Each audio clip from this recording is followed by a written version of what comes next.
Hey everybody, it is not Thursday night, it's Tuesday night, but it's still time for AMA, Ask Me Anything. This is the special back to school, hottest day of September ever recorded edition of our live stream, and we're doing it here on a Tuesday.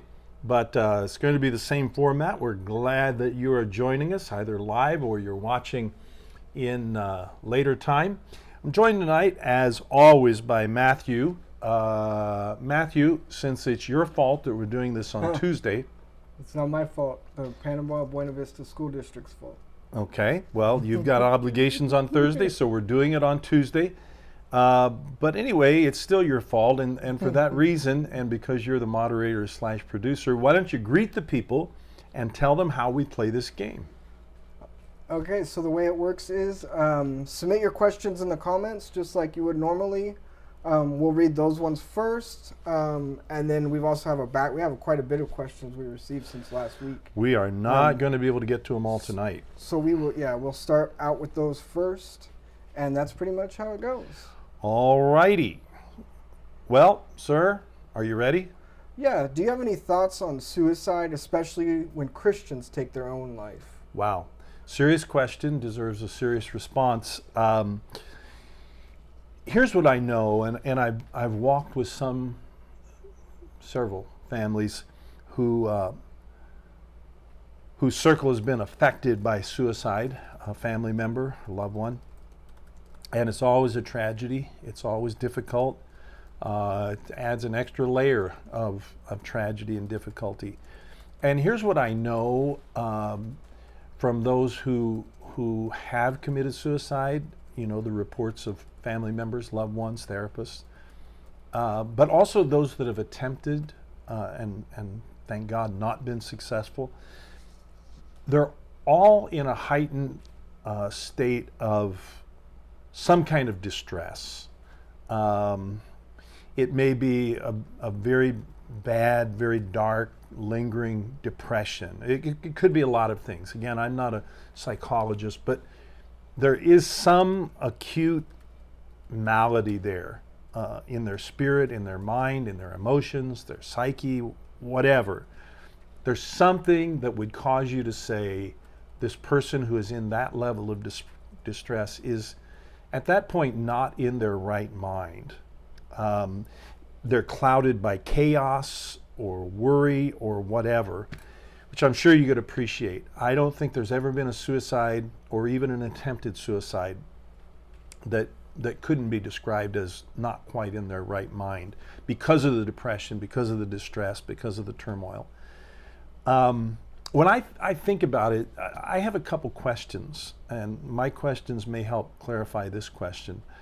My first question is, think about it. Would a God, the same God who designed the idea of the mercy of the cross, which is a pretty extensive display of mercy. He's going to a lot of effort, trouble, etc., to demonstrate his mercy. Would that same God that engineered the mercy of the cross condemn somebody for having, let's say, a defective kidney or a broken central nervous system? It's not likely. In fact, no, he wouldn't. He wouldn't condemn somebody who had a physical problem, like a defective kidney or heart or stomach ailment or broken central nervous system or something else. That's an easy question to answer. No, God would not condemn somebody for something like that. My follow-up question is this. Is the decree of eternal death, because the question here is, what about a Christian? So I'm assuming that the unasked question is, you know, do they go to hell? Do they go to heaven? Are they condemned? So he is praised above all because his mercy endures forever and ever. What the Hebrew calls the chesed, the loving kindness of God, is everlasting. That's what's said about this God. So my question is, would a God like that eternally damn somebody for having a diseased mind? He wouldn't do it if they had a diseased organ or central nervous system. I don't think in that case either. This is a case where I fall back on the mercy of God. There is not any one verse that I can point to, but I can point to the nature of God. And what I know about this God is that He is a relationship, and He's into relationships. Interpersonal relationships is what He's all about, and it's those interpersonal relationships within God that make Him unique, that give Him a heart of love, and all the rest, and that cause us to say about Him, His mercy endures forever and ever. So again, I can't look at one verse, but I just look at the nature of God and understanding who God is. We've got a question a little bit later on about Luke 15, and I think it might play a little bit into this. So, do I believe that a suicide automatically goes to hell? Not by a long shot. I base that on the mercy of God, on the mercy of a God who wouldn't condemn somebody for having a diseased lung or liver. I can't imagine He would condemn somebody for having a diseased mind. And by my observation, and not mine only, people that are suicides and attempted suicides, they're not in their right mind. Okay. What was Jesus' greatest parable? Well, Luke 15. Somebody's called it there are actually 3 parables in Luke 15. There's a story about a lost coin. There's a story about a lost sheep. But the one that occupies center stage is one about a lost son. Some people call it the story of the prodigal son, but there are actually 2 sons, and how the father interacts with both tells you an awful lot about the nature of God. The father in the story is the God figure. That's pretty evident. Some people call it the story of the prodigal son and focus on that runaway. Other people talk about the story of the 2 sons. I like what a German... Okay, go. That is the parable part of it. I assume that most people know the story. Younger son approaches his father, and with great arrogance, he demands more than his share of the inheritance. He wants half. He probably should have been allowed to have a third. Older brother would have gotten 2/3, but inheritances happen when the father dies. This kid says, no, no, no, I want it before you die, which is in effect saying, you know, you're better off to me if you were dead, Dad. And so he takes the money, the father against his better judgment, he gives him the money. How many parents do things against their better judgment? This is a very human story. And he blows it all in what we learn later is prostitutes, loose living, liquor, parties.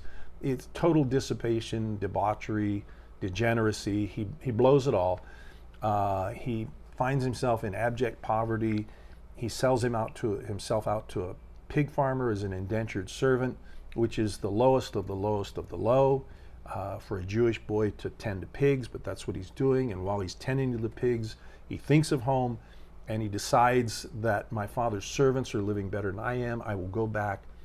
I will make it up with my father by saying, I'm not worthy to be your son. Take me back as your slave. And I will live better than I am now. And so he sets off. The father encounters him, doesn't allow him even. And go. He asks for a signet ring. And go. He asks for a signet ring, an emblem of inheritance to be put on the boy's hand.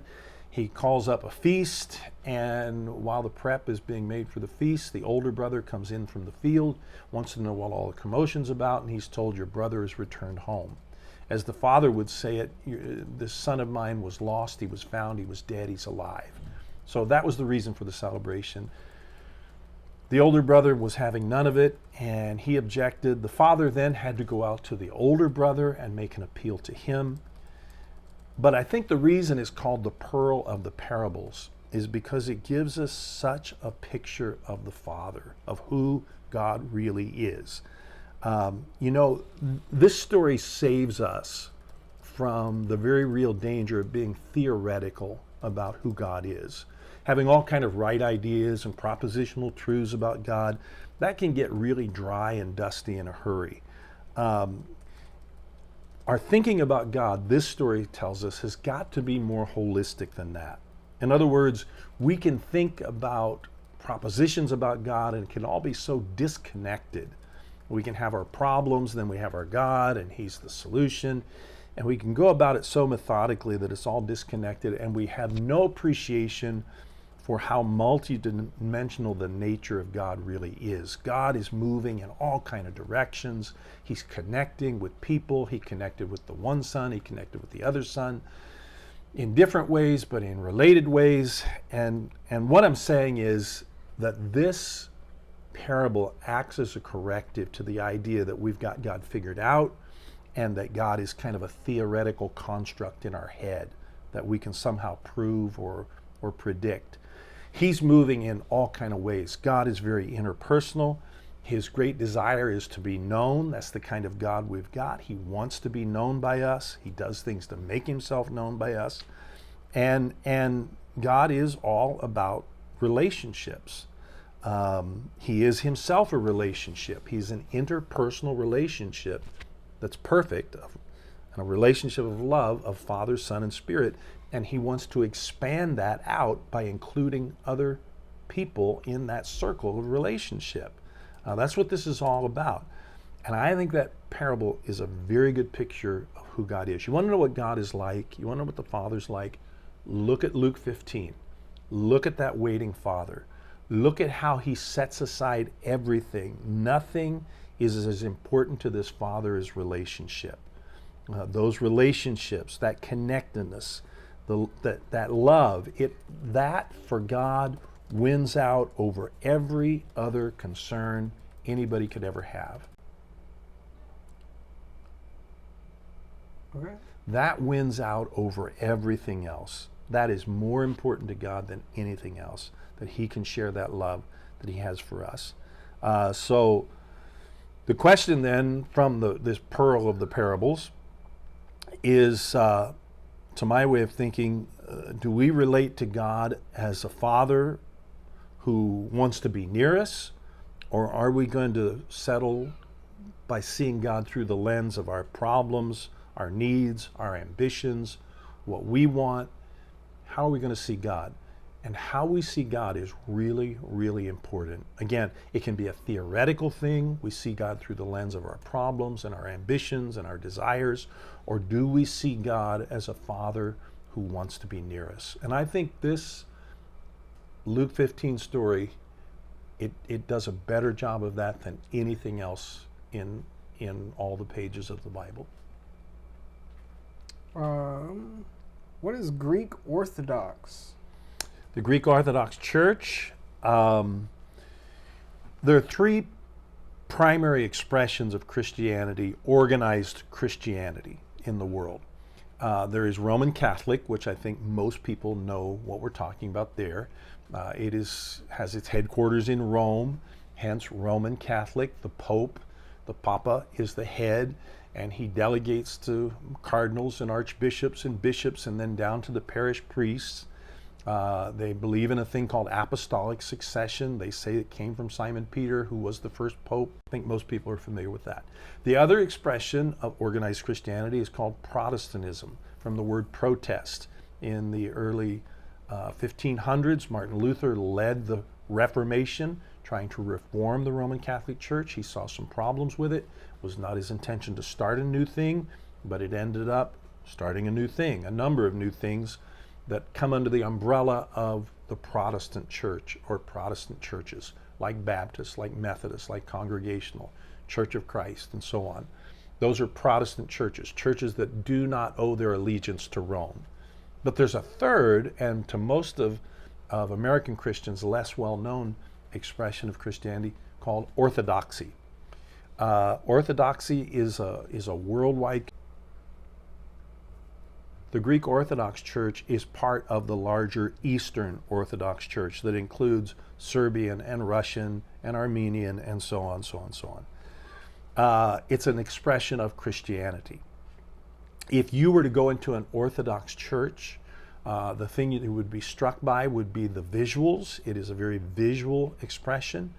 A big part of Orthodoxy is what they call icons, these highly stylized pictures of Jesus or the saints. is a big part of their worship and their liturgy. It is a very ancient ritual. It's a very unchanging ritual. Initially, there was one church or one communion of churches. And in Europe and in the Middle East, most of that was controlled by Rome. But over time, there was a division between the Eastern churches and the Western churches. Just like there was a division in the Roman Empire. It had an Eastern emperor, it had a Western emperor. The Eastern emperor was at Constantinople. The Western emperor was at Rome. And the two churches gradually grew apart in practices, in emphases, in different ways of looking at things. But the break came with what's called the Great Schism in 1054. It was a disagreement, a very sharp disagreement, over, among other things, the date of Easter, Resurrection Sunday. And so they both went their separate ways. And so Orthodoxy developed mostly in the East, in the Eastern Mediterranean, moves into Russia, into the Balkan areas. We forget that the Christian church was very, very strong in modern, what we think of as the modern day Middle East, Jordan, Syria, places like that. It was very, very strong. There were millions of Orthodox Christians in that part of the world. Most of them have been either decimated or pushed out with the coming of radical Islam. But that part of the world, there were more Eastern Christians than there were Roman Catholic Christians initially at the time of the Great Schism.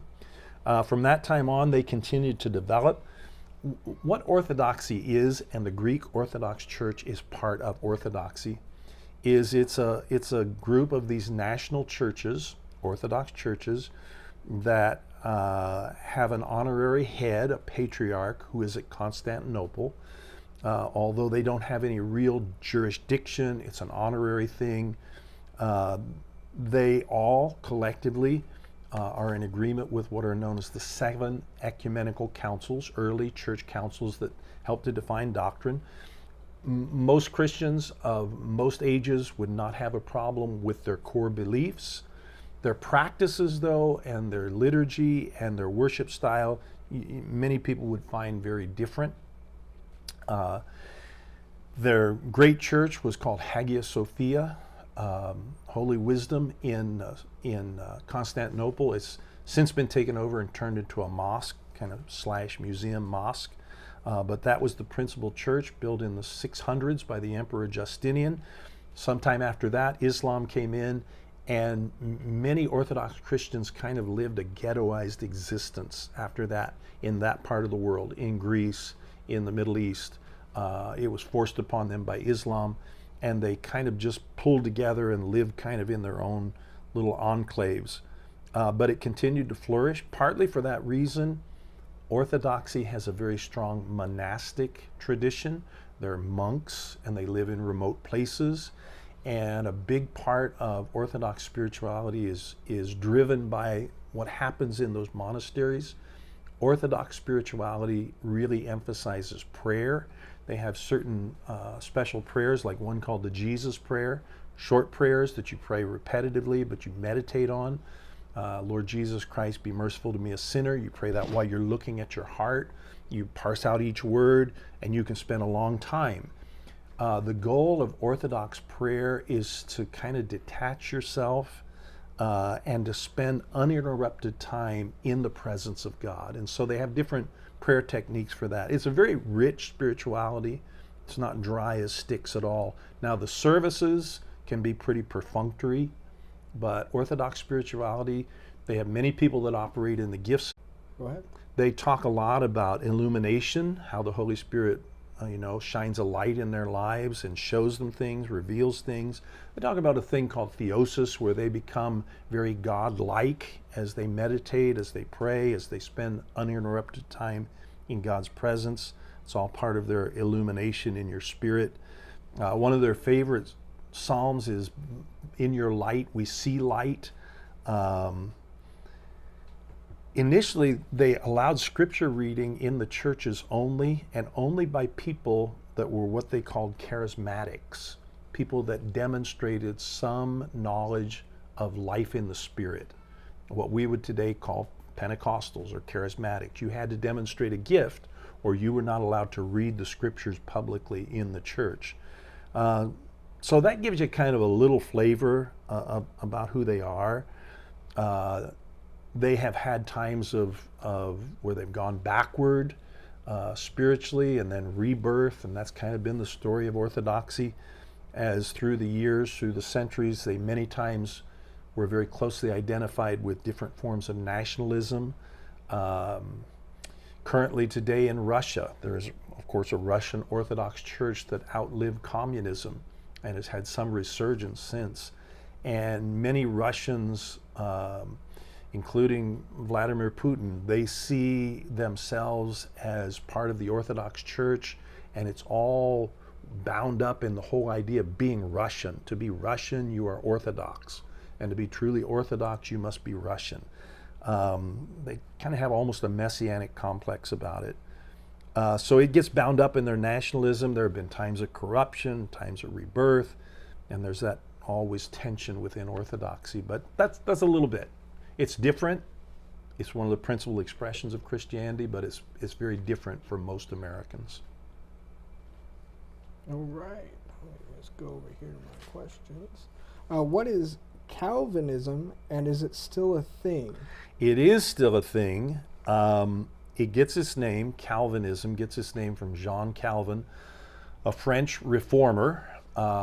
He was roughly contemporary, a little bit younger than Martin Luther, the great reformer who started the Great Reformation in Germany. He is a Frenchman who was touched by Reformation ideas, left the Roman Catholic Church, originally trained to be a lawyer, and so the things that he wrote and left behind have a very scholarly, very structured, very lawyerly feel to them.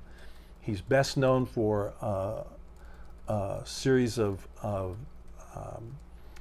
couple of books that he put out called the Institutes of the on the Christian Religion, where he lays out his theology, what we call now Reformed theology. He's the father of the Reformed expression of Christianity, which includes Presbyterians, the Reformed Church, the Dutch Reformed Church, and to a lesser extent, he's had influence on other churches like Baptist churches.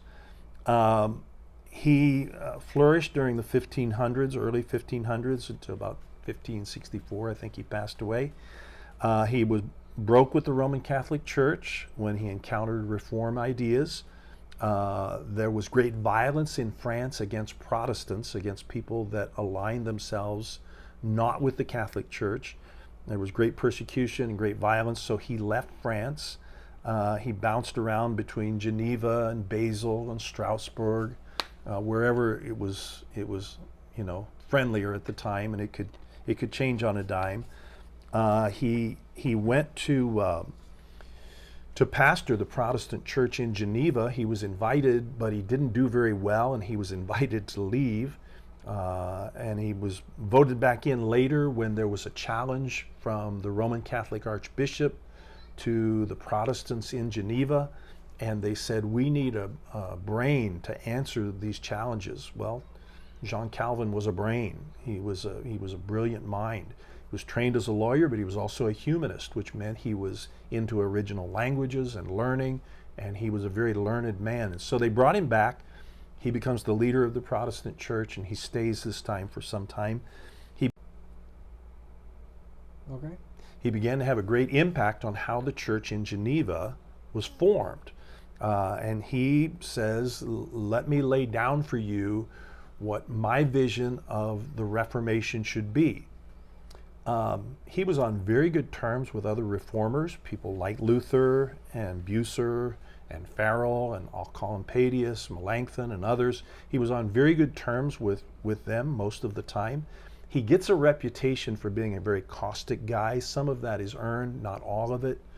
Probably one of the things he's most infamous for was he had a hand in the execution of a guy by the name of Michael Servetus, a Spanish Protestant who comes into Geneva preaching what Calvin thought was heresy about the Trinity, and he spoke against him, and the city council had him then burned at the stake.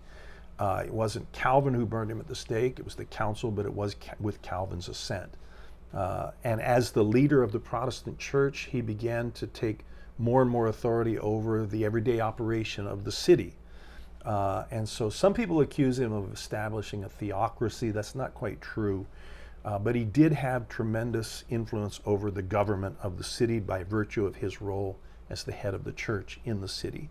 And so there were some of those black marks on his reputation about him being caustic.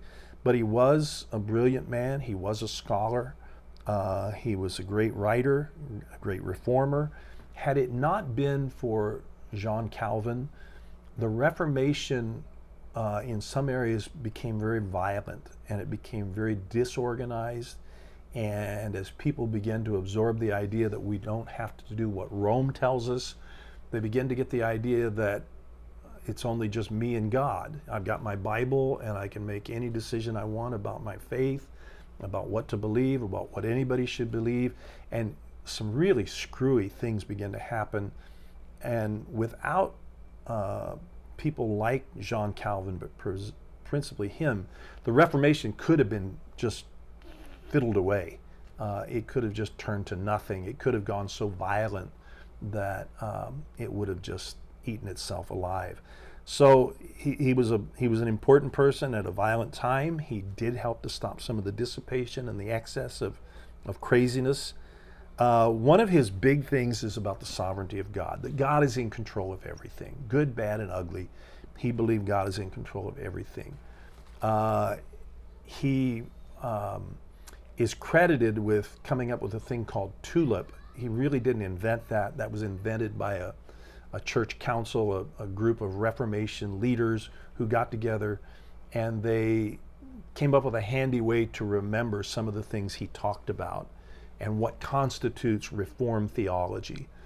So they came up with this acronym TULIP. T stands for total depravity. Calvin taught that the human being is totally depraved in our mind, in our behavior, in our body, that there's nothing good in us. He also taught unconditional election, that God has chosen some people to be saved, and by definition, some will not be saved. But that is the choice of God, not based on their merit, but based on God's love toward those that he chooses. Again, this was one of the things he taught. He taught a thing called limited atonement. In other words, that Jesus died for the sins of the elect only. He didn't die for the sins of those who would not accept him or were not what he called the elect.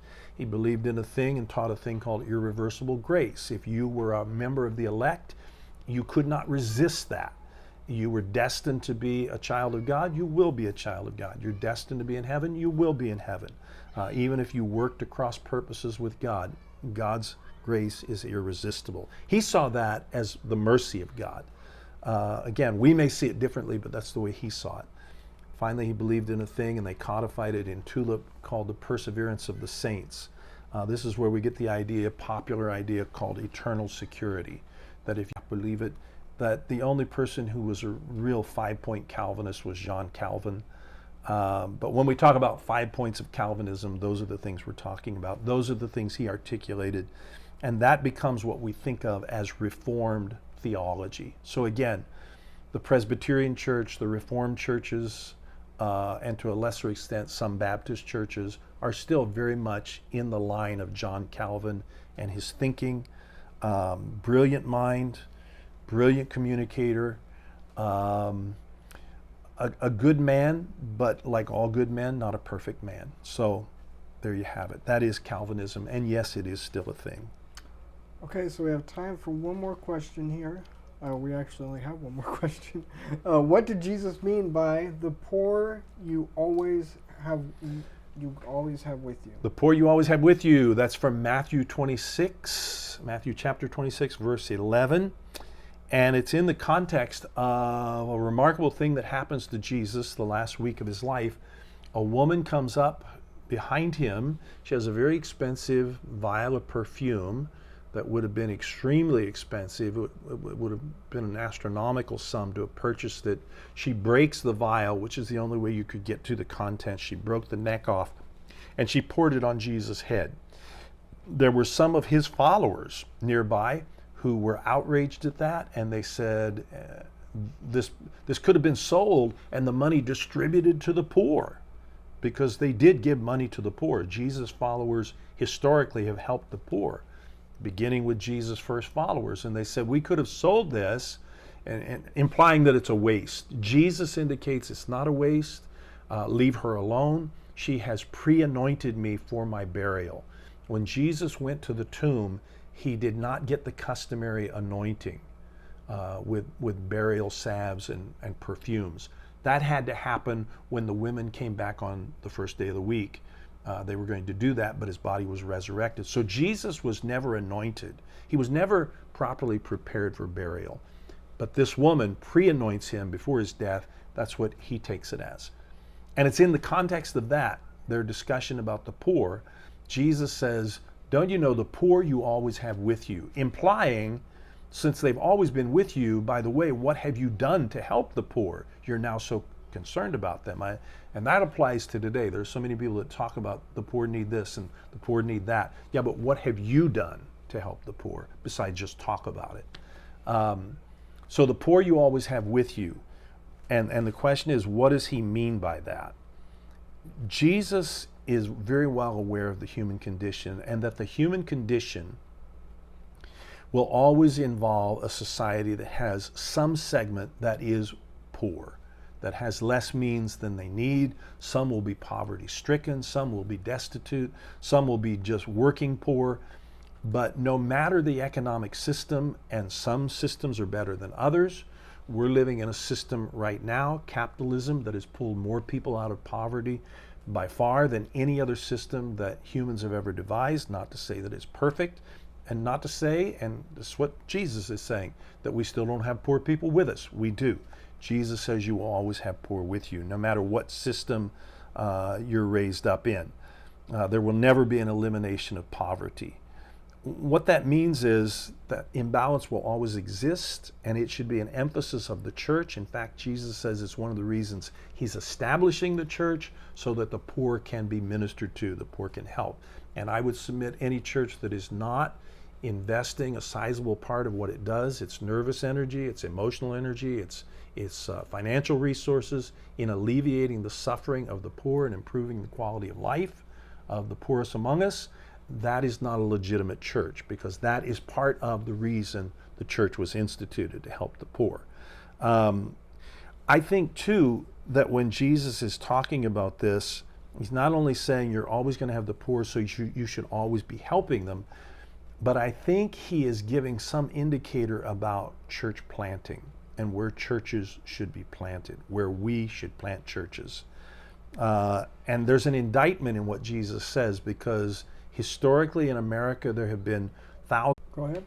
Abandoning our city on a sociological plane has caused many of our cities to collapse, and many pathologies to take place in our cities that might not have had there been a healthy church there.